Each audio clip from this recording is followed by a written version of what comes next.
For those of you that saw the frame modification video, this is pretty much what you missed. This video takes place about the middle of that video, and that'll be clear once you see the frame in this video. So, hope you enjoy it.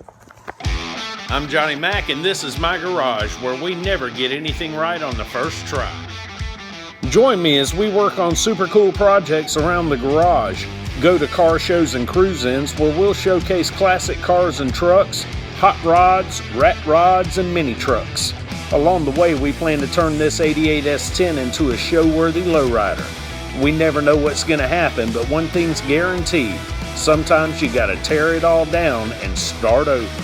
And that's what makes this the Wrong Way Garage. Back at the Wrong Way Garage, where we've never done anything the right way the first time, and today's video is no exception to that. Stupid truck. Stupid truck frame was primered. A lot of you saw that video. Then we put some white paint on it. We used Rust-Oleum. This was originally going to be a budget build. Rust-Oleum industrial white. And it was, it looked great. It was extremely white. When it was all said and done, it wasn't white. It didn't have a white enough hue that it would say glow under a black light.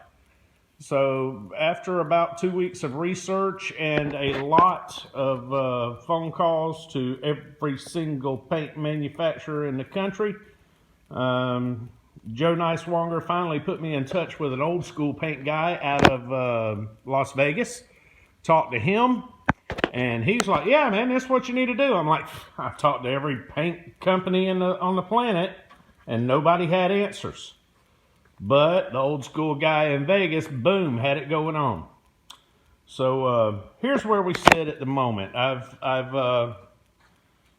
had to use a clear coat on this frame that was compatible with the industrial Rust-Oleum. The problem is the clear coat has started turning slightly yellow. Has a slight yellow tint to it. Hopefully you can see that in the video. I am extremely pleased with the framework, the supersized C-notch with the incorporated mounts for the independent rear suspension. Got the mounts back here for the fuel cell, which will recess down into the frame and then stick up through the floor of the bed. Boxed in frame all the way to the front.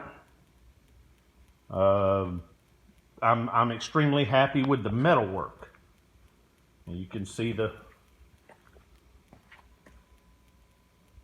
metal work itself. The clear coat isn't quite as glossy as I'd like, but the most important thing is the fact that it has that slight eggshell type tint to it. Here's what we were shooting for.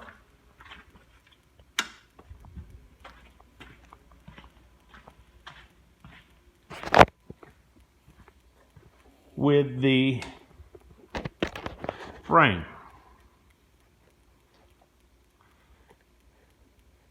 Fluorescent day glow white. Looks great under a black light, but it still has that tint to it. So I'm not sure what we're going to do. Don't know if we're going to go back to white and forget the idea of a black light underbody kit. Was planning on, because this will have a full tilt bed, and the idea was that when the bed comes up, underbody black light comes on, and boom, there it is. So not 100% sure what we're going to do with that, but that's where it stands at the moment. Meanwhile, we're going to turn our focus to our first body modification. Joe and I went to the junkyard yesterday, picked up a whole bunch of parts off of some of the S10s they had out there. And the idea is we're going to take this windshield wiper location and move it to here, similar to the way a Corvette would be. So your two windshield wipers will come from the corners of the windshield and then go up that way, just like a Corvette will. That's the concept. We're getting ready to work on that. It's probably going to be a little bit time consuming because, let's face it, there's not a kit you can buy and just put it in there. You got to manufacture everything and do it yourself. And apparently I'm the guy that's got to do it myself. So stay tuned. Probably going to be a few days, and we'll do another video and see what happens. Peace.